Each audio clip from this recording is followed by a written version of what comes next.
देशाच्या प्रगतीच्या दृष्टिकोनातून पाणी वाचवा, पाणी जिरवा हे जे डिपार्टमेंटनी केलेलं आहे दरवर्षी घेतलं तर फारच चांगलं होईल.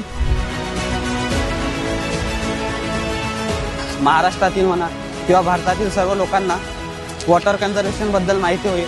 वॉटरची जी आता आपण वॉटर टेबल डिप्लेशन होत आहे त्याबद्दल लोकांना अवेअरनेस होईल. याद्वारे लोकांना अवेअर केलं जात आहे की वॉटर कन्झर्वेशन ही काळाची गरज आहे. त्यासाठी या वॉटर कन्झर्वेशन वॉकॅथॉनचं अरेंजमेंट केलेलं आहे. थँक्यू.